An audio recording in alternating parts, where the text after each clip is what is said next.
উত্তরপ্রদেশের বদনাম লখনউ শহরের নাম আরো বদনাম হয়ে যায় যখন এক সকালে খোলা মাঠে পাওয়া যায় দুইটা পোড়া লাশ। ভয়ানক এই খুনের দায় এসে পড়ে শহরের নামকরা কোচ, দেশভক্ত আর দেশের প্রাক্তন সিক্রেট অফিসার বীর সিং এর উপরে। দুইজন 7 বছরের শিশুকে নির্মমভাবে হত্যার অভিযোগে বীর সিং নামের এই নরপিশাচকে যখন কোর্টে টেনে এনে তার পাপের বর্ণনা দেওয়া হয়, তখনই হঠাৎ সে রূপ বদলে হয়ে যায় এক অন্য মানুষ। কি খেলাটা বুঝলেন না তো? কোর্টে বসা এই লোকের চেহারা আর শরীর বীর সিং এর হলেও তার ভেতরের মানুষটা হঠাৎ বদলে হয়ে গেছে নতুন কেউ। তবে সত্যিই কি সে অপরাধী, নাকি এই মামলার ভেতরে লুকিয়ে আছে এমন কিছু যা বাইরে থেকে বোঝা অসম্ভব? দেখতে ভিড়ের মতো মনে হলেও এর ভেতরের আসল মানুষটা কি দেশের প্রাক্তন বাহাদুর অফিসার, নাকি এক নরপিশাচ সাইকো কিলার? প্রশ্ন এখন একটাই, মস্তিষ্কের করা গুনার সাজা শরীরকে দেওয়া কি আসলেই ন্যায় বিচার? তবে এখানে কাউকে বিশ্বাস করা এতটা সহজ না, কারণ যাকেই বিশ্বাস করবেন সবচেয়ে বড় ধোকাটা সেই আপনাকে দিবে। এমনই ভরপুর সাসপেন্স, অকল্পনীয় কিছু টুইস্ট আর মানসিক ট্রমা দেওয়ার মতো সাইকোলজিক্যাল থ্রিলে ভরা অন্য ধাঁচের এক গল্প নিয়ে আজ এক্সপ্লেইন করব নেইল পলিশ। কি ঝটকার জন্য প্রস্তুত তো? চারিদিক থেকে ভেসে আসছে পুলিশের সাইরেন। এক কয়েদিকে মেঝেতে রক্তাক্ত অবস্থায় উপর হয়ে পড়ে থাকতে দেখা যায়। মনে হচ্ছে সে অনেক উঁচু থেকে লাফ দিয়েছে। এই খবর শুনতেই কয়েদির উকিল সিদ্ধার্থ দৌড়ে এসে বীর নামের এই কয়েদির এই অবস্থা দেখে হতবাক হয়ে তাকায়। ডক্টর বলে বীরের খুব বাজেভাবে আঘাত লেগেছে, তবে বীর তার মাথা কোনোভাবে অক্ষত রাখায় জানে বেঁচে গেছে। কেটে যায় বেশ কয়েক মাস। ডক্টর সিদ্ধার্থকে জানায় বীর শারীরিকভাবে এখন বেশ সুস্থ, কিন্তু তার ব্রেইনের অবস্থা দেখে মনে হচ্ছে সে কিছুই মনে করতে চাচ্ছে না। নার্স লক্ষ্য করে বীর বেডে বসে কেমন যেন অস্বাভাবিক আচরণ করছে। নার্সকে দেখে বীর কান্না করতে করতে জিজ্ঞেস করে, আমার নাম কি? নার্স বলে, তোমার নাম বীর সিং। বীরের তবুও কিছুই মনে করতে না পারায় মানসিক ভারসাম্যহীনের মতো আচরণ করতে থাকে। হঠাৎই খুব শান্ত হয়ে যায়, তো কখনো ভাঙচুর শুরু করে। তার এমন ব্যবহারের কারণে তাকে ডক্টররা চেতনানাশক ওষুধ দিয়ে রাখত। কিন্তু হঠাৎই এক সকালে বীরের সব মনে পড়ে যায়। আসলে সব গুনাহ করে মানুষের মস্তিষ্ক, কিন্তু দোষটা চাপে মানুষের শরীরের উপরে। পরিস্থিতি যদি এমন হয় যে কাঠগড়ায় দাঁড়ানো ব্যক্তি গুনাহগার হয়েও বেগুনাহ হয়ে যায়, তাহলে ঠিক কি হবে? বীর আসলে কি অপরাধ করেছিল, আর কেনই বা তার এই হাল হলো? সেই সকল প্রশ্নের উত্তর পেতে আমাদের ডুব দিতে হবে এই গল্পের গভীরে। আর ভুলে যাবেন না কিন্তু এই গল্প কিছু সত্য ঘটনার উপরে কেন্দ্র করে বানানো। ঘটনা শুরু হয় আজ থেকে 9 মাস আগে। ছোট বাচ্চারা তাদের কোর্স বীর সিং থেকে বল ধরা শিখছে। তখনই রোহিতের বাবা ডিসিপি সুনীল আসলে বীর তার কাছে গিয়ে বলে, তোর মতো ইমানদার প্লেয়ার না আসায় তাস খেলার গ্রুপ হেভি কষ্টে আছে। সুনীল বলে, কয়েকদিন একটু ব্যস্ত আছি, খুব জলদি তাস খেলতে নয় বরং হাঁটতে আসবো। আসলে সুনীল আর বীর অনেক ভালো বন্ধু। এদিকে শহর থেকে বেশ দূরের এক ফাঁকা জায়গায় দুই বন্ধু সাপ ছাড়তে আসলে লক্ষ্য করে কালো একটা এসইউভি সেখান থেকে চলে গেল। তারা বিষয়টাকে পাত্তা না দিয়ে এগোতেই দেখে দূরে ঘন কালো ধোঁয়া। তাই কৌতূহলবশত সেখানে যেতেই দেখে দুইটা শিশু অবয়ব আগুনে পুড়ে ছাই হয়ে যাচ্ছে। তীব্র এই গন্ধে তাদের বমি করার মতো অবস্থা হয়। তবুও নিজেদেরকে সামলে মাটি নিয়ে এসে আগুন নেভানোর চেষ্টা করে। কিছুক্ষণ পর ক্রাইম স্পটে পুলিশ এসে এমন ভয়ানক দৃশ্য দেখে রীতিমতো ভরকে যায়। সুনীলের সারা শরীরে রাগের আগুনে জ্বলতে থাকে, কারণ এই নিয়ে সেই সাইকো কিলার মোট 38টা খুন করেছে। ভিকটিমদের বাবা মা হন্যে হয়ে ছুটে এসে বিভৎস এই দৃশ্য দেখে কান্নায় ভেঙে পড়ে। সুনীল সেই দুই ছেলেকে তাদের এখানে আসার কারণ জিজ্ঞেস করলে একজন জানায় তারা এমবিএ করছে, পাশাপাশি এনিম্যাল অ্যাক্টিভিস্ট, তাই এখানে সাপ ছাড়তে এসেছিল। তারা যখন এসেছিল তখন এখানে একটা কালো এসইউভি ছিল। তারা আসতেই সে চলে যায়। গাড়ির শেষ নম্বর সম্ভবত 861 বা 168 ছিল। সাথে সাথেই পুরো শহরে পুলিশের চেকপোস্ট বসানো হয়। অফিসার রাম হঠাৎ লক্ষ্য করে একটা একটা কালো এসইউভি যার নম্বরের শেষে 861 দূর থেকে গাড়িটা তাদেরকে দেখেই ঘোরানোর চেষ্টা করছে, কিন্তু পেছনে ট্রাক থাকায় গাড়ি নিয়ে পালাতে ব্যর্থ হলে ড্রাইভার গাড়ি রেখেই বনের রাস্তায় পালিয়ে যায়। রাম দৌড়ে এসে গাড়ির ব্যাগডালা খুলতেই দেখে সেখানে অনেক রক্ত। তার মানে এই গাড়িতে করেই ভিকটিমদের লাশ নেওয়া হয়েছে। বীর সিং তখন শহর থেকে দূরের এক অনাথালয় দেখতে আসে, যেখানে বাচ্চারা হাসি খুশিতে দিন পার করছে। অনাথালয়ের নার্স বীরকে দেখে খুশি হয়ে তার হাত ধরে টেনে ভেতরে আনতে গেলেই বীর ব্যথায় হাত ছড়িয়ে বলে, আজ প্র্যাকটিসের সময় বল লেগে গিয়েছিল, তাই ব্যথা হয়ে গেছে। সুনীল তখন তার টিম নিয়ে শহর থেকে দূরের বেশ পুরনো আমলের এক বাড়ির সামনে আসে। একটা লোক সুনীলকে বলে এটাই সেই ফার্ম হাউস। ওই লোকটা গাড়ি সবসময় ওদিকেই পার করত। লোকটার পাহারায় একজনকে রেখে সুনীল তার টিম নিয়ে ফার্ম হাউসের আশেপাশে তদন্তে আসে। ফার্ম হাউসের বাইরে একটা স্টোর রুমের মতো জায়গায় আসলে সুনীল একটা লাল ড্রামের নিচে পা রাখতেই তার কেমন যেন সন্দেহ হয়। তাই সে আর রাম দ্রুত সেই ড্রাম সরাতেই দেখে এটা আসলে বেসমেন্টে যাওয়ার দরজা। রাম দরজা টেনে খুলতেই বোটকা এক গন্ধে তাদের একদম বমি চলে আসে। কোন রকমে নাকে রুমাল চেপে নিচে নেমে সামনে তাকাতেই সুনীল আর রামের চোখ একদম ছানা বড়া হয়ে যায়। কিছুক্ষণ পর সুনীল তার টিম নিয়ে বীরের স্পোর্টস একাডেমিতে এসেই বীরকে বলে, শ্যাম আর শ্যামলা যাদবকে নির্মমভাবে খুন করার জন্য আপনাকে গ্রেফতার করা হলো। ঘটনার আকস্মিকতায় বীর কিছু না বুঝেই হেসে জিজ্ঞেস করে, তুই কি আমার সাথে মজা করছিস? সাথে সাথেই বীরের হাতে হ্যান্ডকাফ পরানো হলে তার সব স্টুডেন্টরা তাদের প্রাণপ্রিয় কোচকে বাঁচাতে মৌমাছির মতো জেগে ধরে। সুনীল তাদেরকে কোনোভাবেই শান্ত করতে পারে না। বীর নিজেই সবাইকে শান্ত করে বলে, তোমরা তোমাদের মতো প্র্যাকটিস করতে থাকো, আমার কিচ্ছু হবে না, আমি খুব জলদি ফিরে আসবো। বলেই পুলিশের গাড়িতে ওঠে। সবাই মন খারাপ করে তার দিকেই তাকিয়ে থাকে। বীর সিং কি আসলেই দোষী নাকি তাকে ফাঁসানো হচ্ছে? সুনীল বীরকে থানায় এনে জিজ্ঞেস করে, এসব কি করে বেড়াচ্ছিস তুই? সুনীল উল্টা জিজ্ঞেস করে, কি করছি আমি? আমার সম্পর্কে তুই আমার থেকে ভালো করেই জানিস। ভোর 4টায় উঠে জগিং করি, এরপর সন্ধ্যা পর্যন্ত গ্রাউন্ডে থাকি, আর তারপর তোদের সাথে তাসের আড্ডায় যাই। তাহলে এসব আমি কখন করলাম? মানছি 2 সপ্তাহ ধরে আমার চাচা অসুস্থ থাকায় তাকে দেখতে গেছি, এছাড়া তো আমার রুটিনের কোনো ব্যতিক্রম হয়নি। তোর যদি মনে হয় সেখান থেকে আসার পথে বা যাওয়ার পথে কিছু করেছি, তাহলে খুঁজে বের কর। সুনীল বীরের এমন অভিনয় দেখে বলে, আর একটু ভালো করে অভিনয়টা করতি। বলেই প্রচুর রেগে সামনে থাকা কাপটা ছুঁড়ে ফেলে। উকিল অমিত যখন তার স্ত্রীর সাথে ছেলের বার্থডে পার্টির আয়োজনে ব্যস্ত, তখনই তাকে তার সিনিয়র কল দিয়ে বলে, শহরে হওয়া সিরিয়াল কিলিং এর খুনিকে ধরা হয়েছে। সে আর কেউ নয় বরং বাচ্চাদের ফেমাস কোচ বীর সিং। নামটা শুনতেই অমিত ঘাবড়ে বলে, যদি আমরা এই কেস জিততে না পারি তাহলে তো সাধারণ জনতা আমাদেরকে ছাড়বে না। সিনিয়র তাকে আশ্বাস দিয়ে কল কাটতেই টেনশনে অমিতের রীতিমতো হাঁপানি উঠে যায়। সিদ্ধার্থকে অপোজিশন পার্টির হেড অনুরাগ কল দিয়ে বলে, সরকার খুব জলদি পড়ে যাবে, জলদি নিউজ দেখেন। সিদ্ধার্থ নিউজ চ্যানেল চালু করতেই দেখে উড়ান কোচ একাডেমির স্টুডেন্টরা বীরকে কেন গ্রেফতার করা হলো তার জন্য প্রতিবাদ মিছিল নামিয়েছে। সাংবাদিক বলছে, শহরের ইয়ুথ গুরু এবং পরাপর মেডেল নিয়ে সম্মানিত হওয়া বীর সিংকে মাইগ্রেন্টের বাচ্চাদের খুনের অভিযোগে গ্রেফতার করা হয়েছে। অনুরাগ বলে, কয়েকদিন আগেই আরেক আসামিকে সাজা দেওয়ার কারণে সরকার অনেক প্রশংসা পেয়েছিল, সেটা যেন এবার নষ্ট হয়, তাই আপনাকে বীর সিং এর কেস লড়তেও হবে এবং জিততেও হবে। তাহলে পরের বার আপনি হবেন আমাদের দলের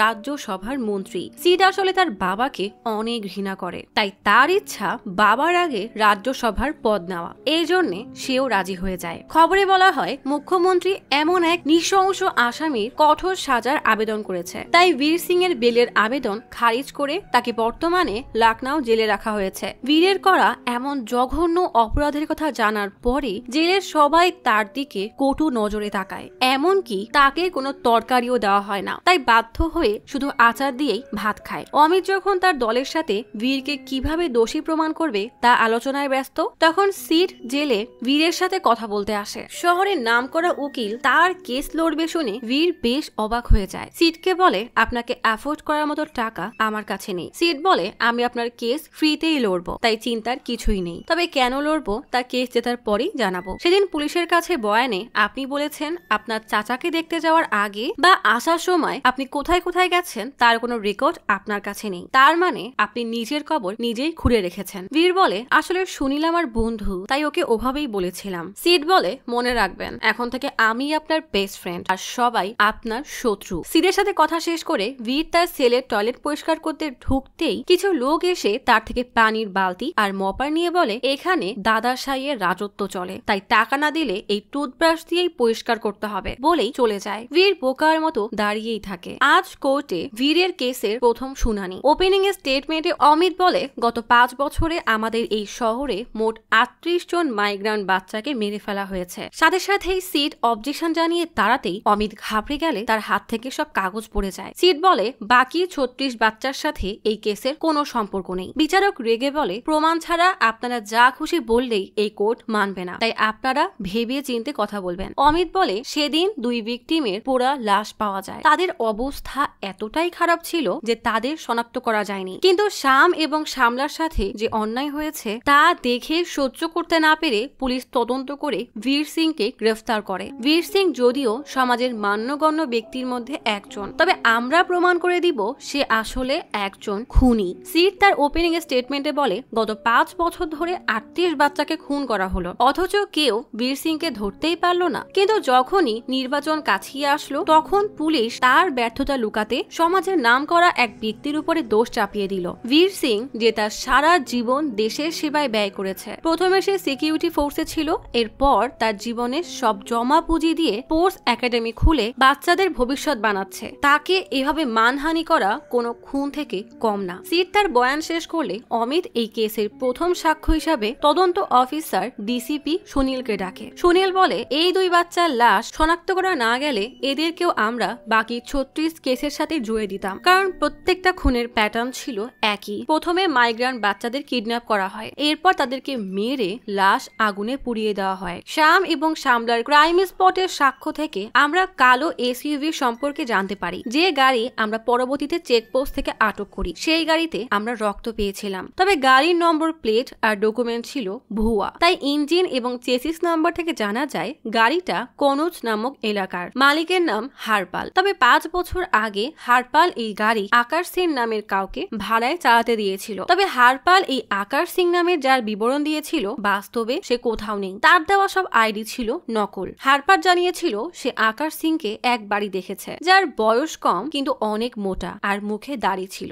এরপর যা হয়েছে সব হয়েছে ফোনে ফোনে, মানে গাড়ি কখন নিবে না নিবে, কখন সার্ভিসিং এ দেওয়া হবে সব ফোনে, আর ভাড়ার টাকাটা গাড়িতেই রাখা হতো। আর গাড়ির দেওয়া নেওয়া হতো বন্ধ হয়ে যাওয়া এক ট্রাক্টর শোরুমের পাশে। হরিপালের একদিন কেমন যেন সন্দেহ হয়, তাই সে গাড়ির পিছু করতে করতে ওই ফার্ম হাউসের কাছে পৌঁছে যায়। আর এজন্যই আমরা পরে জানতে পারি যে ওই ফার্ম হাউসের আউট হাউসকে ক্রাইমের জন্য ব্যবহার করা হচ্ছে। বেসমেন্টে যেতেই দেখি একটা বাচ্চা ছেলেকে শিকল দিয়ে পশুর মতো বেঁধে রাখা হয়েছে। ছেলেটাকে উঠিয়ে জ্ঞান ফেরাতেই সে ভয়ে চিৎকার করে ওঠে। তাকে শান্ত করে জিজ্ঞাসাবাদ করা হলে সে জানায় তাকে লম্বা চুলের এক আঙ্কেল নিয়ে এসেছে। বেসমেন্টে পাওয়া ডিএনএ টেস্ট করে জানা গেছে শ্যাম এবং শ্যামলাকেও ওখানেই রাখা হয়েছিল। বীর সব শুনে চুপচাপ বসে থাকে, যেন সে গভীর ভাবে কিছু একটা ভাবছে। সুনীল বলে ওখানে একটা ব্যবহৃত ফ্যাট স্যুট, মুখে দাড়ি লাগানোর আঠা পাওয়া গেছে, তবে দাড়ি আর মুছ পাওয়া যায়নি। রুমে হাওয়াই মিঠাইয়ের অনেকগুলো প্যাকেট আর আলমারিতে হ্যান্ড গ্লোভস পাওয়া গিয়েছিল, যার কারণে বেসমেন্টের কোথাও ফিঙ্গারপ্রিন্ট পাওয়া যায়নি। এরপর ফার্ম হাউসের মালিকের বিষয়ে খোঁজ করতে গিয়ে জানতে পারি আকাশ সিং বর্তমানে 80 বছরের, যাকে একটা নার্স দেখাশোনা করে। আর আকাশ সিং ওই ফার্ম হাউস তার ভাতিজা বীর সিংকে দিয়ে দিয়েছে। বীরের নাম শুনতেই মুহূর্তের মধ্যে কোর্টে কানাঘুষা শুরু হয়ে যায়। সিড সুনীলকে জিজ্ঞেস করে আপনি বললেন যে বেসমেন্টে আমার ক্লায়েন্টের ফিঙ্গারপ্রিন্ট পাওয়া যায়নি, নাইট্রাইল গ্লোভসের বক্সেও কোনো ফিঙ্গারপ্রিন্ট নেই, মানে আমার ক্লায়েন্ট গ্লোভস পরে কি গ্লোভসের বক্স কিনতে গিয়েছিল? আর এমন একজন প্রাক্তন সিকিউরিটি এজেন্ট ক্রাইম করার জন্য নিজের প্রপার্টিকে কেন বেছে নিবে? আর আপনার সাক্ষ্য ওই হারপাল সে তো কখনোই বলেনি যে আমার ক্লায়েন্টই তার থেকে গাড়িটা হায়ার করেছিল, আর আমার ক্লায়েন্টও মোটা দাড়িওয়ালাও না, কারণ যখন ক্রিমিনাল রোড ব্লক থেকে পালাচ্ছিল তখন আমার ক্লায়েন্টও গাড়ি নিয়ে বাল্যভবন অনাথালয়ে মিষ্টি দিতে যাচ্ছিল, সেটা আপনার স্টেটমেন্টেও লেখা আছে। সুনীল বলে সেটা তো 2 ঘন্টা পরের ঘটনা, আর সাসপেক্ট বেশ ভালোই দৌড়াতে পারে। তাছাড়াও ফার্ম হাউসটা চেকপোস্ট থেকে মাত্র 5 কিলোমিটার দূরে। সিড টিটকারির হাসি দিয়ে বলে আপনি বলছেন ভিড় এতই ভালো দৌড়ায় যে কাঁচা পাকা রাস্তা দিয়ে দৌড়াবে, তাও আবার মোটা এক লোকের সাথে, তারপর গোসল করে কাপড় বদলে আর একটা গাড়িতে উঠে ফিরে আসবে? সুনীল বলে আমি অভিযুক্তের সাথে আগে দৌড়েছি, আমি জানি যে সে পারবে। সিড বলে তা আপনি আপনি নিশ্চয়ই জানেন আমার ক্লায়েন্ট কোন গাড়ি চালায়। সুনীল বলে ছোট একটা লাল গাড়ি। সিড বলে তাহলে আপনি বলছেন যে আমার ক্লায়েন্ট একই রাস্তায় একই সাথে দুই দিক থেকে একটা লাল গাড়ি আর একটা কালো SUV চালাচ্ছিল, দেখতেও দুইজন আলাদা লোকের মতো, আর তাও কোনো অ্যাক্সিডেন্ট হয়নি। অমিত বলে এখানে কি কমেডি শো হচ্ছে নাকি? সিড বলে আসলে কমেডিটা হলো এরা আমার ক্লায়েন্টকে কোনো প্রমাণ ছাড়াই গ্রেফতার করেছে। এখন পর্যন্ত যা শোনা গেছে তা শুধু এটাই প্রমাণ করে যে আমার ক্লায়েন্টের প্রপার্টি ইউজ করছিল একজন নির্মম সাইকো কিলার, যাকে পুলিশ এখনো ধরতে পারেনি। বীর সিং একজন সত্যিকারের দেশভক্ত যে তার পুরো জীবনটা দেশের জন্য উৎসর্গ করেছে। আমি তাকে হৃদয়ের গভীর থেকে স্যালুট জানাই। সুনীল বলে এটা তো সেই স্পিচ যেটা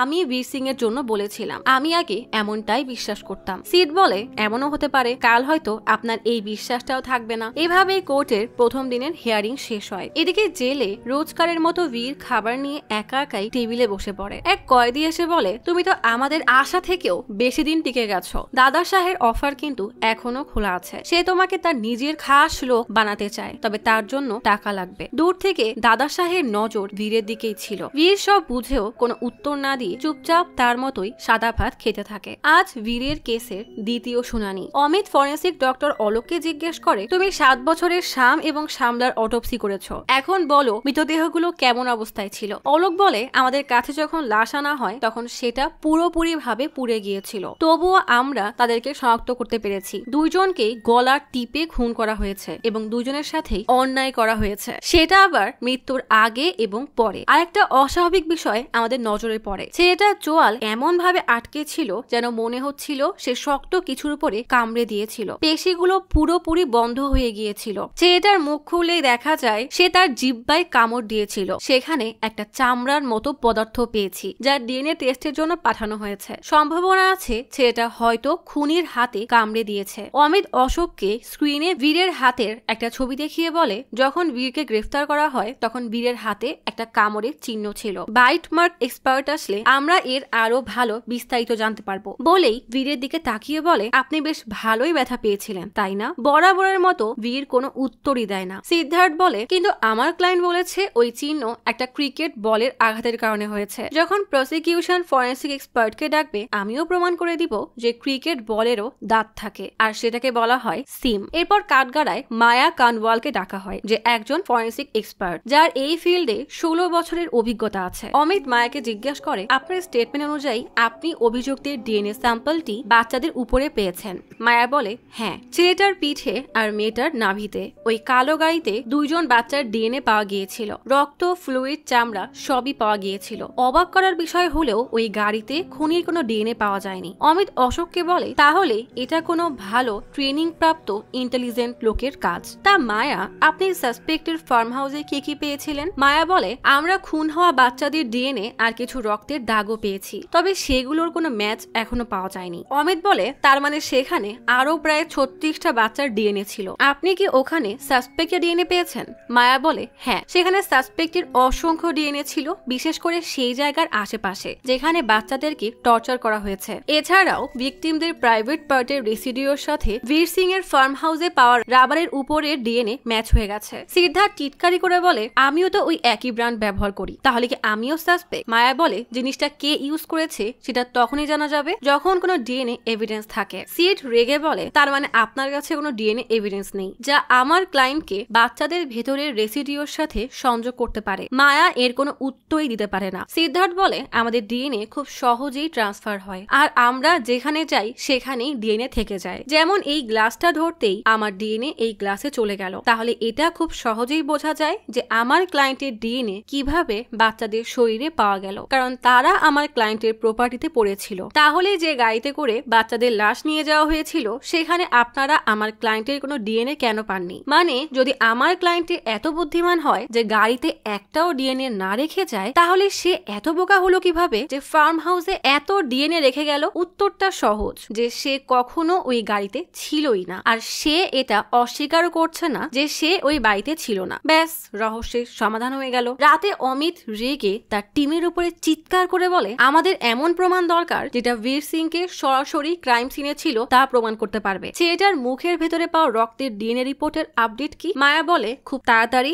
হায়দ্রাবাদ থেকে রেজাল্ট আসবে। অমিত বলে ওদেরকে বলো যদি পরের হিয়ারিং এর আগে রিপোর্ট রিপোর্ট পাঠাতে না পারে তাহলে বুঝে নাও এই কেসটা হাতছাড়া হয়ে যাবে। বীরের কেসের হিয়ারিং এ অমিত বলে আমাদের কাছে নতুন ডিএনএ এভিডেন্স আছে। সিড রেগে বলে ডিফেন্সকে এই বিষয়ে আগে কিছুই জানানো হয়নি। অশোক দুজনকে ডেকে অমিতকে জিজ্ঞেস করে নতুন এই এভিডেন্স সিডকে আগে কেন জানানো হয়নি। অমিত বলে এই এভিডেন্স আমরা গতকালই হাতে পেয়েছি, তাই ডিফেন্সকে জানানোর সময় পাইনি, আমাদের হাতে রক্তের ডিএনএ আছে।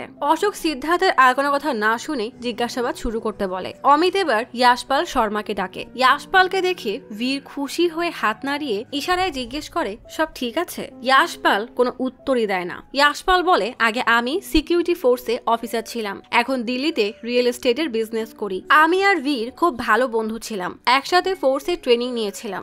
আমাদের দুজনের পোস্টিং কাশ্মীরে হয়েছিল, কিন্তু কয়েকদিন পরে বীর তার ইন্টেলিজেন্সের কারণে আন্ডার কভার এজেন্ট হয়ে কাজ শুরু করে। হঠাৎ এক মিশনে আমার গুলি লাগে। এরপর সুস্থ হওয়ার পর বীর আমাকেও তার সাথে আন্ডার কভার এজেন্টের কাজে নিয়ে নেয়। বীর তখন রঞ্জিত ছদ্মনাম নিয়ে একটা ইন্টারন্যাশনাল নিউজ কোম্পানির সাংবাদিক সেজে কাজ করত, আর আমি ছিলাম তার ফটোগ্রাফার। বীর ছিল হাইলি ট্রেন অ্যাসাসিন, ছদ্মবেশ ধরাতে সবার থেকে এক্সপার্ট। নিজের লক্ষ্য পূরণে সে যে কোনো কিছু করতে পারত। সিজ রেগে বলে এসবের সাথে এই কেসের কি সম্পর্ক।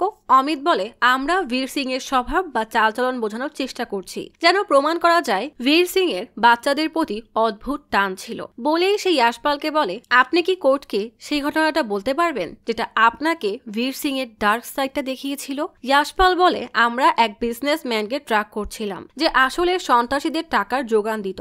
আমরা জানতে পারি ওই লোকটার দুর্বলতা হলো ছোট বাচ্চা। বীর খুব চালাকির সঙ্গে ওই ব্যবসায়ীর সাথে দেখা করে, আর বেরিয়ে আসার সময় ইচ্ছা করেই তার ডায়েরি থেকে কিছু বাচ্চা ছেলে ছবি ফেলে দেয়। লোকটা ছবিগুলো তুলতে গিয়ে বেশ লোভী নজরে সেগুলো দেখলে বীর বলে তোমার ভালো লাগলে এই ছবিগুলো রাখতে পারো, খুব শীঘ্রই দেখা হবে। এরপর বীর আবারও সেই লোকের সাথে দেখা করে। সেই বিজনেসম্যান বলে দিল্লিতেই শুধু এসব পাওয়া যায়। বীর বলে আপনি চাইলে দিল্লির জিনিস আমি এখানেও আনতে পারি। ইয়াশপাল বলে এরপর একদিন জানতে পারি পুলিশ ওই বিজনেসম্যান আর তার চাকরকে গ্রেফতার করেছে। তারা কটেজের পেছনে দুইজন মাইগ্রেন্ট শিশুর লাশ পেয়েছিল, তাদের সেখানেই পুঁতে রাখা হয়েছিল। বিজনেসম্যান চিৎকার করে বলেছিল সে নির্দোষ, আর ওই বাচ্চাদেরকে এখানে এনে খুন করেছে রঞ্জিত মানে বীর সিং। এরপরে হেডকোয়ার্টার আমাকে ফিরিয়ে আনার নির্দেশ দেয়, আর বীর তাদেরকে বলে যে সবকিছু নাকি আমিই প্ল্যান করেছিলাম, আর এটা আমাদের নিয়মের বিরুদ্ধে হওয়ায় আমাকে বাধ্য হয়ে রিজাইন করতে হয়। সিড বলে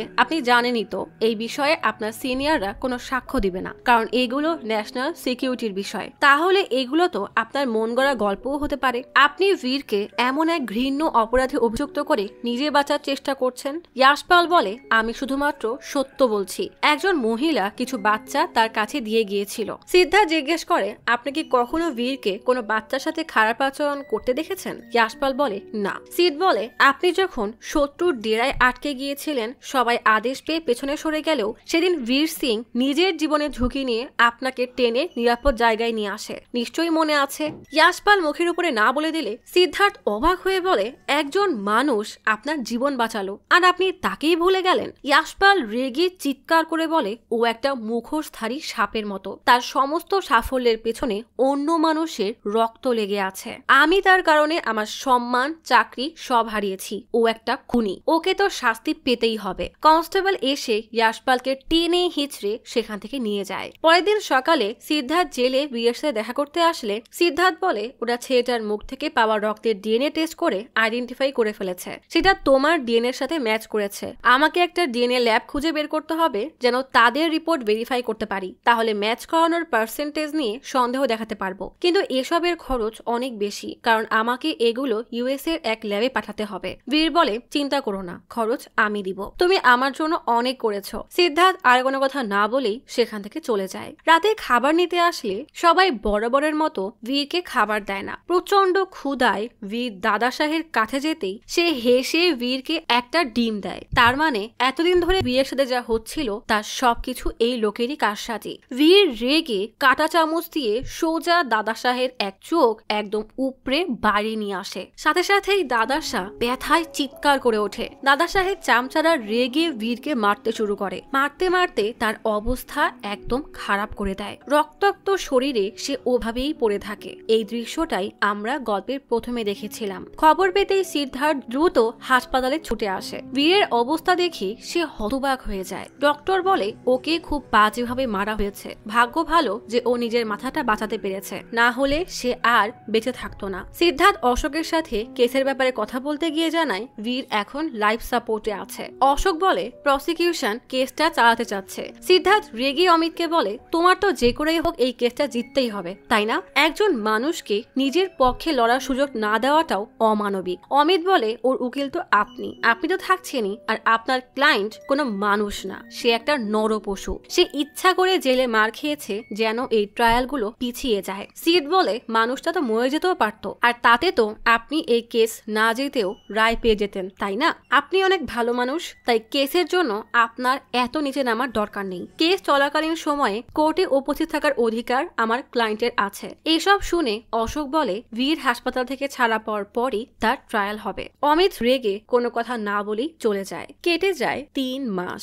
সিদ্ধার্থ তার রাজনীতির আলোচনায় যখন ব্যস্ত, তখনই হাসপাতাল থেকে কল আসতেই সে দ্রুত ছুটে আসে। ডক্টর বলে শারীরিকভাবে সে অনেক সুস্থ হলেও তার মানসিক অবস্থা ঠিক নেই। প্রথমে আমরা ভেবেছিলাম এটা একটা সাধারণ ট্রমার কেস, এ ধরনের কেসে এমনটাই হয়, কিন্তু পরে আমরা বুঝলাম এখানে হয়তো আরো গভীর কোনো সমস্যা আছে। একদিন বীর নিজের নাম দেখে চিনতেই পারে না। পরের দিন সকালে এই ঘটনার ঠিক পরেই আমাদের এক নার্স আরেকটা ঘটনা দেখে, যা আরো অবিশ্বাস্য। বীর নার্সকে বলে আমি আমার নামটাই মনে করতে পারছি না। ডক্টর বলে ওর আচরণ একদম অদ্ভুত হয়ে গেল, যে কোনো সময় যে কোনো কিছু করে ফেলছিল। একদিন আয়নায় নিজেকে দেখে রেগে এক ঘুষি মেরে আয়নায় ভেঙে ফেলে। ডক্টর বলে আমাদের আর কোনো উপায়ও ছিল না, তাই তাকে ঘুমের ওষুধ দিতে বাধ্য হলাম। এর পরের কিছুদিন সে স্বাভাবিক ছিল, কারোর সাথে তেমন কথা বলতো না, কিন্তু বড় ধরনের কোনো অঘটন ঘটায়নি। একদিন আমি ভিজিটে যেতেই সে বলে তার নখ অনেক নোংরা হয়ে গেছে। নার্স নেল কাটার দিয়ে গেলে বিকালে আমি আবার তার পালস চেক করার সময় লক্ষ্য করি সে খুব সুন্দর করে নখগুলো কেটেছে। কিন্তু সবচেয়ে বড় ধাক্কা তখন এলো যখন ওকে আমরা হাঁটতে বললাম। তার বডি ল্যাঙ্গুয়েজ সম্পূর্ণ বদলে গেছে। ওটা কোনো ইন্টেলিজেন্স অফিসারের হাঁটা ছিল না, বরং খুব কোমল আর লাজুক ভঙ্গিতে হাঁটছিল। এরপর এক সকালে সে চিৎকার করে বলে তার নিজের নাম মনে পড়ে গেছে। নার্স জিজ্ঞেস করে তাহলে তোমার নাম কি? বীর তাকে অবাক করে দিয়ে বলে চারু রায়না। আপনি কি জানেন আমার আগে অনেক বড় লম্বা চুল ছিল, আর সেই রাতেই নার্স এমন কিছু দেখে যা সে কখনোই ভুলতে পারবে না। বীর এক কোনায় বসে মেয়েদের মতো চুলে স্পর্শ করার ভান করে হাত বোলাচ্ছিল। সিড এবার নিজেই বীরের সাথে দেখা করতে এসে জিজ্ঞেস করে এখন কেমন আছো? বীর কোনো উত্তরই দেয় না। সিদ্ধার্থ হেসে বলে এই নাটক করে কোনো লাভ হবে না, এর ফলে 2টা বাচ্চাকে খুনের জন্য ওরা তোমাকে এত সহজে ক্ষমা করবে না। এমন অভিনয়ে হিতে বিপরীত হবে। আমি জানি ওদের কাছে ডিএনএ এভিডেন্স আছে, কিন্তু আমি তোমাকে আগেও বলেছি আমি ওই প্রমাণের মধ্যে সন্দেহ তৈরি করতে পারবো, তাই এখন এইসব বন্ধ করো। বীর উল্টা সিডকে দেখে জিজ্ঞেস করে কে আপনি? সিড ধমক দিয়ে বলে নাটক বন্ধ করো, তোমার নাম বীর সিং। বীর বলে আমার নাম চারু রায়না। সিড রেগে বলে তুমি যাই করো না কেন কোর্ট তোমার এই নাটক মানবে না, তোমাকে পুরো ট্রায়াল শেষ করতে হবে আর এখান থেকে সোজা জেলে যেতে হবে। বীর বলে আমার একটু মনে পড়ছে যে আমি বাসে করে কোন একটা গভর্নমেন্ট কলেজে যেতাম, ওটা একটা মহিলা কলেজ ছিল। সিড বলে তোমার মনে পড়ুক বা না পড়ুক তুমি এখান থেকে সোজা জেলেই যাবে, বলেই রেগে চলে যায়। সিদ্ধার্থ অশোক আর অমিতের সাথে কেস নিয়ে মিটিং এ বসলে সিদ্ধার্থ থেকে পুরো ঘটনা শুনে অমিত রেগে বলে আপনার বাবার বই পড়ে আমি আইন শিখেছি, কিন্তু এখন আপনার এসব কাজের কারণে কোর্টের কাজে সমস্যা হচ্ছে। অশোক জিজ্ঞেস করে আপনি এখন ঠিক কি করতে চাচ্ছেন? সিড বলে আপনার যেটা ভালো মনে হয় সেটাই করুন, আমার এখানে আর কিছুই বলার নেই। অশোক বলে আমি তাহলে নেক্সট হিয়ারিং এর ডেট ঠিক করছি, আর ওই বীর নিজেকে যেই হিসাবে পরিচয় দিক না কেন কোর্টের জন্য সে সবসময় বীর সিংই থাকবে। কোর্টের নির্দেশে বীরকে আবারও সেন্ট্রাল জেলে পাঠানো হয়। জেলের সবাই বীরের এমন মেয়েলি ভাব দেখে তার মজা নিতে থাকে। তখনই দাদাশা বীরকে ডাকলে বীর তাকেও চিনতে পারে না। দাদাশা তার নষ্ট চোখ দেখিয়ে বলে এবার কি কিছু মনে পড়ছে? বীর তারপরও কিছুই যেন মনে করতে পারে না। দাদাশাহের লোকজন তাকে টয়লেটে নিয়ে অনেক মারে, কষ্টে তার চোখ থেকে টপ টপ করে পানি পড়তে থাকে। পরের দিন বীরকে হিয়ারিং এর জন্য কোর্টে আনা হলে সাধারণ জনতা আর মিডিয়া তার উপর একদম হামলে পড়ে। এত ধাক্কা ধাক্কিতে তাল সামলাতে না পেরে সে নিচে বসে পড়ে। এত চিৎকার চেঁচামেচি শুনে সিট বাইরে এসে বীরকে নিয়ে দ্রুত কোর্টে ঢোকে। বীরের এমন মেয়েলি আচরণ দেখে কোর্টে থাকা সবাই কানাঘুষা শুরু করে দেয়। কোর্টের কাজ শুরু হলে অমিত প্রথমেই মায়াকে কাঠগড়ায় ডেকে বলে কোর্টে আপনার নতুন ডিএনএ রিপোর্টের ব্যাপারে বলুন। মায়া বলে বাচ্চার মুখের ভিতরে পাওয়া চামড়ায় যে ব্লাড ডিএনএ ছিল সেটা বীর সিং এর সাথে 70% ম্যাচ করেছে। সিদ্ধার্থ বলে এর আগেও ডিএনএ এক্সপার্টের বিভিন্ন ভুল হয়েছে। মায়া বলে সেটা হতে পারে স্কিল ইস্যু। সিদ্ধার্থ জিজ্ঞেস করে আপনি এফবিআই ল্যাবের মাইকেল স্কোয়ার্সকে নিশ্চয়ই চেনেন, যে পুরো ওয়ার্ল্ডের মধ্যে বেস্ট একজন এক্সপার্ট। তার মতে বীরের ডিএনএ মাত্র 50% ম্যাচ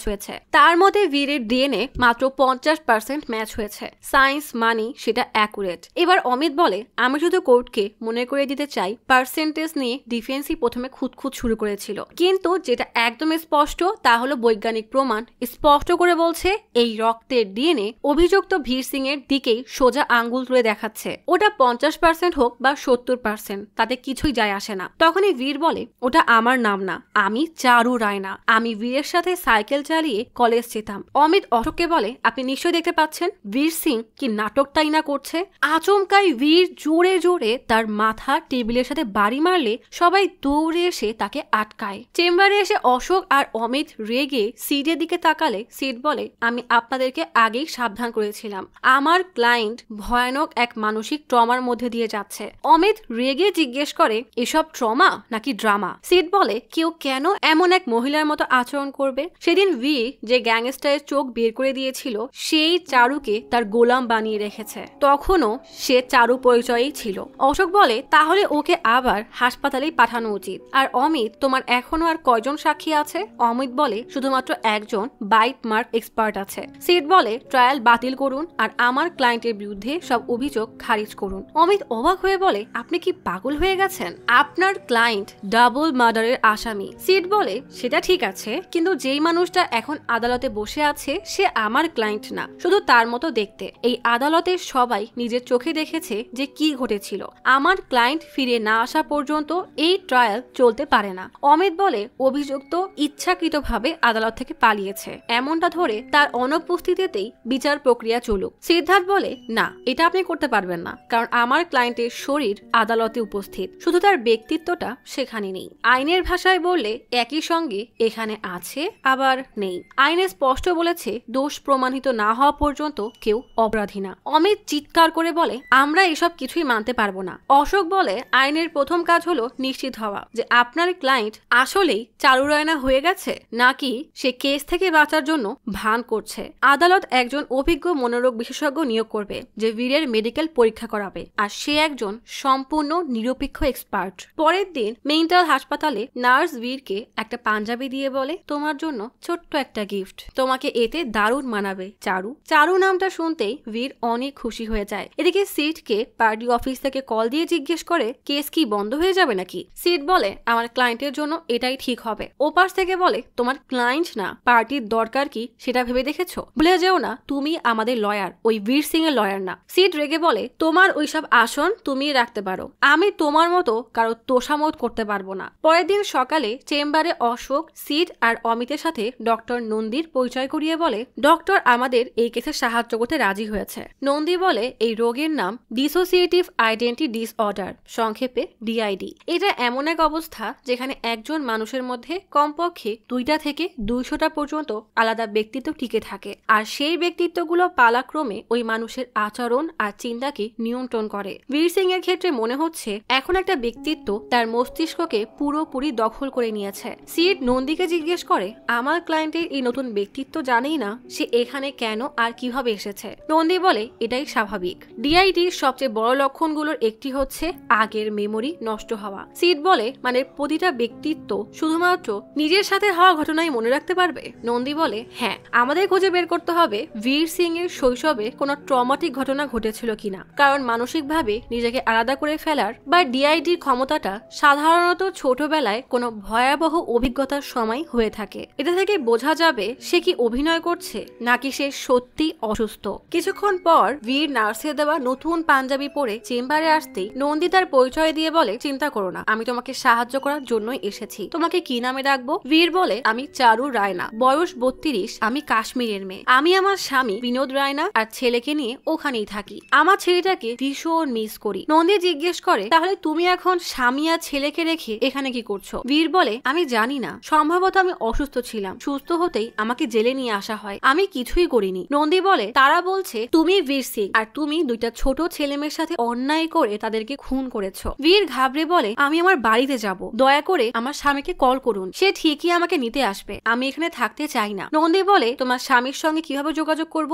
বীর গড়গড় করে একটা মোবাইল নম্বর বলে। অমিত সেই নম্বরে কল করে অশোককে দেয়। বিনোদ কল রিসিভ করতে অশোক বলে আমি কি মিস্টার বিনোদ রায়নার সাথে কথা বলছি? পাশ থেকে বীর বলে ওকে জিজ্ঞেস করুন তো আমার ঝুমরু কেমন আছে। অশোক বিনোদকে বলে আপনাকে বিরক্ত করার জন্য দুঃখিত, কিন্তু আপনার স্ত্রীর নাম কি চারু রায়না? বিনোদ হ্যাঁ বলতেই অশোক বলে আপনি কি একটু লখনৌতে আসতে পারবেন? বিনোদ না করে কলটা কেটে দেয়। অশোক সবাইকে বলে বিনোদের বিয়ে চারুর সাথেই হয়েছিল, চারু কাশ্মীর থেকে পালিয়ে এসেছিল। বিনোদ বলছে ওটা তার ব্যক্তিগত ব্যাপার না, তাই সে আর আসবে না। এদিকে বীর বলে আমাকে কি একটু নীল পালিশ দিবেন, নখগুলো একদম বাজে দেখাচ্ছে। দুইটা লাশকে নরপিশাচ বীর জ্বালিয়ে দিচ্ছে। বাচ্চাদের চিৎকারে সিড লাফিয়ে ঘুম থেকে উঠে রীতিমতো হাঁপাতে থাকে। পরের দিন হাসপাতালের বাইরে চারু আয়নায় নিজেকে দেখতে দেখতে কাজল দিচ্ছে। সিড বলে গতরাতে স্বপ্নে দেখেছি তুমি ওই বাচ্চাদেরকে মারছো, আমি জানি না তুমি আদেও সত্য বলছো নাকি অভিনয় করছো, তবে এইটুকু জানি তুমি ভেতর থেকে ভেঙে পড়েছো, তাই আমি শুধুমাত্র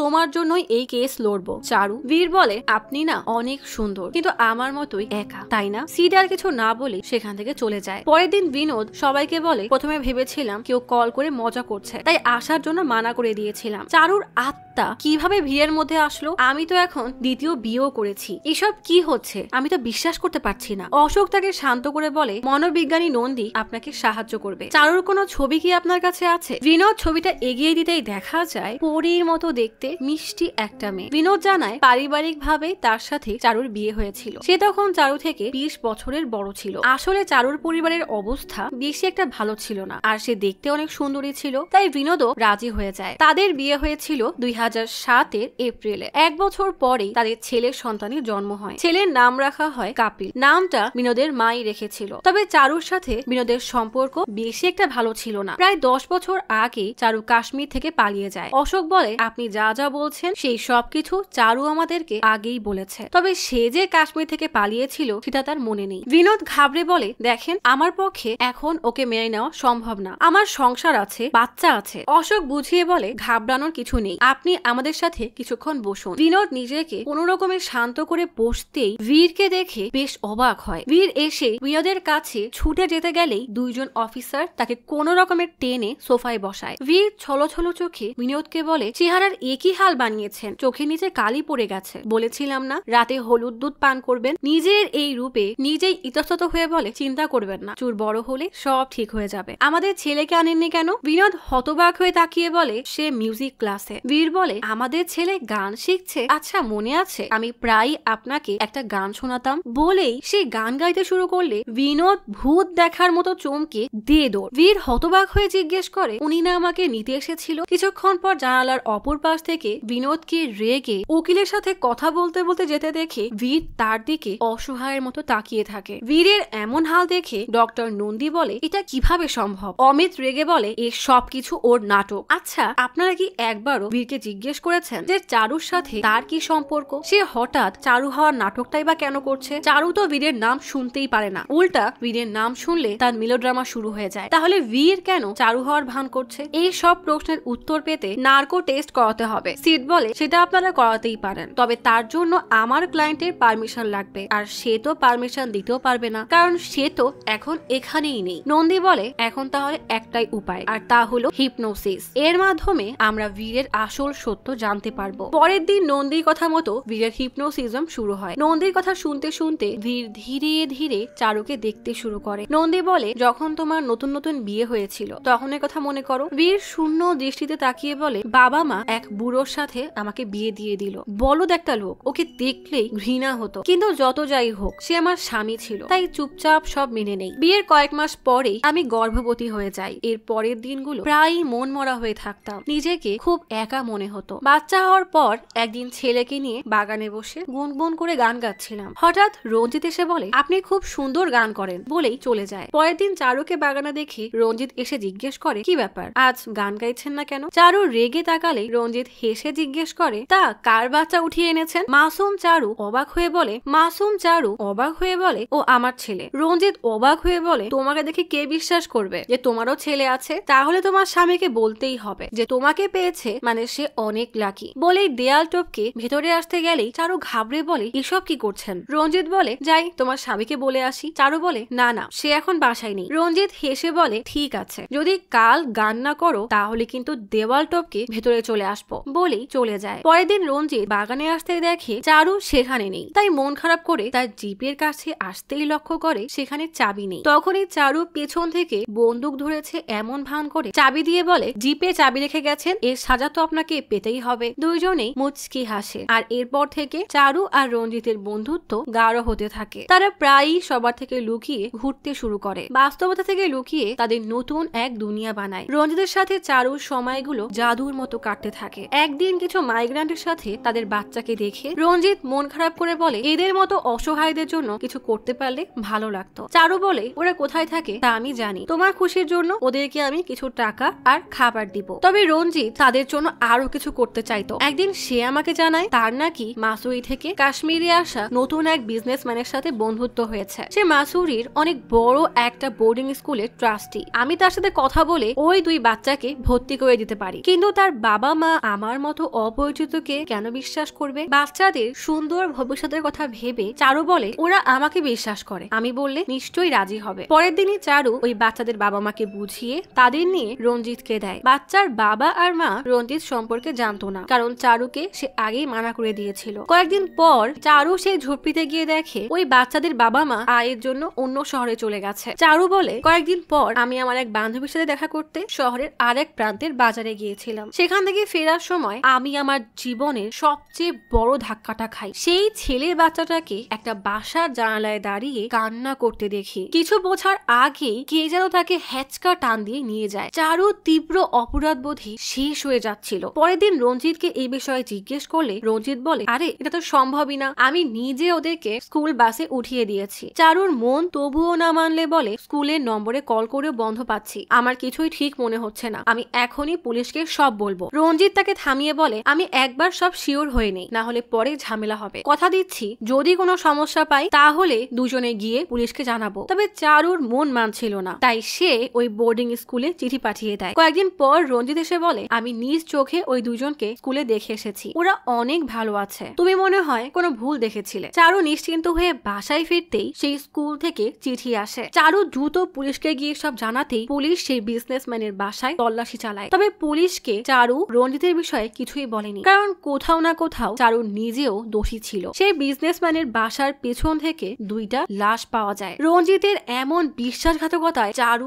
একদম ভেঙে পড়ে। তাই সে রেগে রঞ্জিতকে বলে, তুমি আমাকে আর কত বোকা বানাবে? আমি আজই পুলিশকে গিয়ে বলে দিব আমি ওই বাচ্চাদেরকে তোমার দায়িত্বে দিয়েছিলাম। রঞ্জিত বলে, আমার আসল নাম বীর সিং, আমি একজন আন্ডার কভার এজেন্ট এবং আমি সিকিউরিটি ফোর্সের জন্য কাজ করি। এইসব কি আমার তোমাকে বলা উচিত ছিল? তুমি যদি পুলিশকে না বলতে তাহলে ওই বিজনেসম্যানকে ধরতে পারতাম, সাথে ওই দুই বাচ্চা সহ আরো অনেক বাচ্চাকে বাঁচাতে পারতাম। চারু রেগে জিজ্ঞেস করে, আমি কি কখনো তোমাকে মিথ্যা বলেছি? তুমি কি আদেও কোনো মানুষ?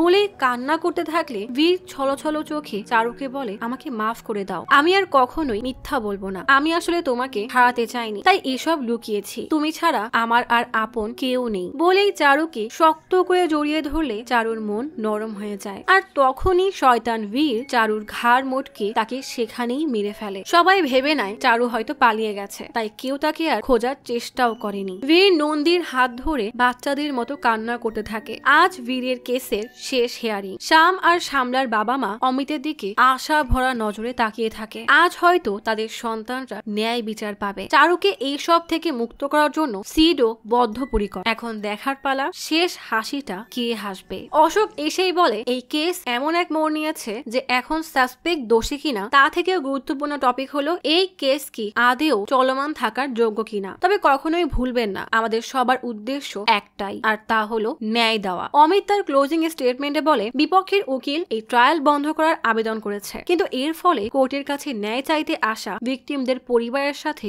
ঘোর অন্যায় হবে। কারণ এই সাসপেক্টের ফার্ম হাউসে ভিকটিমদের লাশ পাওয়া গেছে, লাশের উপরে সাসপেক্টের ডিএনএ পাওয়া গেছে, এমনকি সাসপেক্টের রক্তের ডিএনএ লাশের মুখে পাওয়া গেছে। তারপরও কোর্ট একে দোষী ঘোষণা করছে না, কারণ তার মধ্যে আর একজনের ব্যক্তিত্ব চলে এসেছে। সে নিজেই বলেছে তার মধ্যে আসা চারু 10 বছর আগে তার প্রেমিকা ছিল, তাই চারুকে নিখুঁত ভাবে জানা তার জন্য কোনো ব্যাপারই না, আর সে ট্রেনিং প্রাপ্ত এজেন্ট। ফ্রেন্ড। তার কলিগও বলেছে বীর যে কোনো চরিত্রে নিখুঁত অভিনয় করতে পারে। তাহলে আমরা কেন তাকে বিশ্বাস করব? হিপনোসিজমে চারু বলেছে দেশের দায়িত্ব করতে গিয়ে বীর নাকি তাকে গলা টিপে মেরেছে। আবার চারু বীরের প্রেমিকা হওয়া সত্ত্বেও আয়নায় বীরের চেহারা দেখে চিনতে পারছে না, কারণ বীরকে চিনে গেলেই তো কেস শেষ হয়ে যাবে। সাফ সাফ বোঝা যাচ্ছে এই সব বীরের নাটক, যার লেখক, হিরো, হিরোইন, এমনকি ভিলেনও সে নিজেই। তাই প্রসিকিউশন বিশ্বাস করে কেসের সাজা থেকে বাঁচতে বীর সিং চারুর নাটক সাজিয়েছে। তাই এই কোর্ট যেন এই ট্রায়াল বন্ধ না করে এবং দুইটা নিরীহ বাচ্চাকে ঠান্ডা মাথায় নির্মম ভাবে খুনের দায়ে ফাঁসির সাজা দেয়। সিট তার ক্লোজিং স্টেটমেন্টে বলে, প্রসিকিউশন সব অভিযোগ প্রমাণের কথা বললেও তার প্রত্যেক প্রমাণ আমার যুক্তির কাছে হেরে গেছে। আর যদি বলি বীর নাটক করছে, তাহলে প্রশ্ন হলো কেন?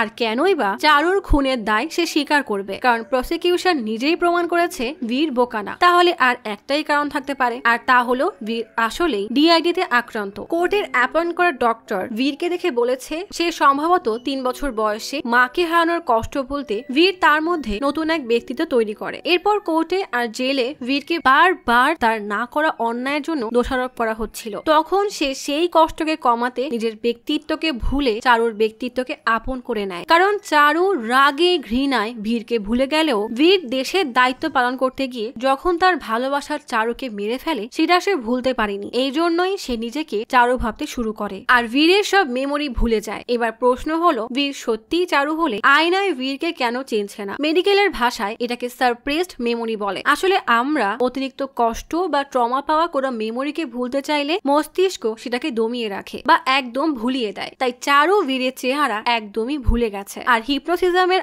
আগে চারু নিজেও জানতো না রঞ্জিত মানে বীর তার জীবনের একটা অংশ ছিল। অর্থাৎ জেলের গুন্ডাদের আক্রমণের সময় বীর এমন কারো সাহায্য চাচ্ছিল যে তাকে আগলে রাখবে। তখনই তার চারুর কথা মনে পড়ে, তাই সে নিজেকে রক্ষা করতে চারুতে বদলে যায়। অথবা চারুকে খুন করার অপরাধবোধ থেকে বের হতে সে চারুকে তার মধ্যে বাঁচার নতুন এক সুযোগ দিয়েছে। যেখানে বীর নিজেকে মেরে চারুকে বাঁচিয়েছে, তাহলে এই কেস আমরা কার জন্য লড়ছি? বীর তো নেই, তাহলে এই কেস থাকারও কোনো যুক্তি নেই। তাই আমার আবেদন এই কেসের ট্রায়াল বন্ধ হয়ে যায়। অশোক এই কেসের রায় শোনানোর জন্য 1 ঘন্টার বিরতি নেয়। সবাই যে যার মতো প্রার্থনা করতে থাকে। 1 ঘন্টা পর অশোক তার রায় বলে, জীবনের প্রথম কোনো কেস আমাকে দ্বিধায় ফেলে দিয়েছে, কারণ একদিকে নৈতিকতা আর অপরদিকে ন্যায় বিচার। তবে এই কেসের সবচেয়ে গুরুত্বপূর্ণ প্রশ্ন হলো আসল আসামিকে ব্রেন না শরীর? কারণ শরীর তো সবসময় ব্রেনের কথা শুনেই চলে। আর এই কেসে যেই শরীর হয়তো খুন করেছে সেই শরীর এই কোর্টে থাকলেও যেই মস্তিষ্ক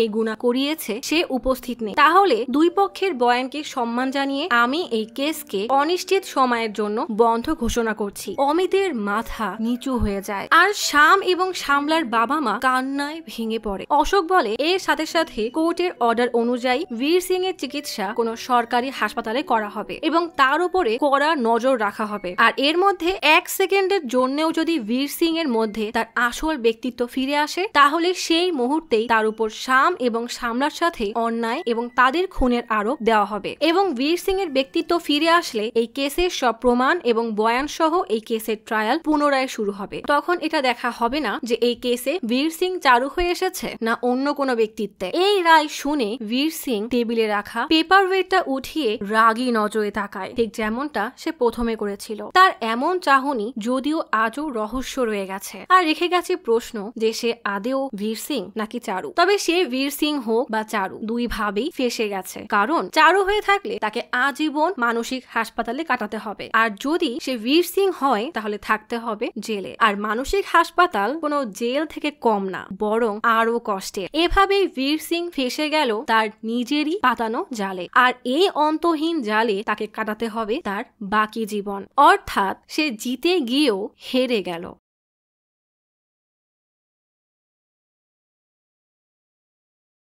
আজ তাহলে এখানেই চলে যাচ্ছি। শীঘ্রই ফিরবো নতুন অথবা পুরাতন ইউনিক কোনো মুভির গল্প নিয়ে। ফিরে আসা পর্যন্ত লাইক, কমেন্ট এবং সাবস্ক্রাইব করে অচিরার গপ্পসপের সাথেই থাকুন। পাশে থাকা বেল আইকনটি ক্লিক করে রাখুন। দেখা হবে পরের ভিডিওতে।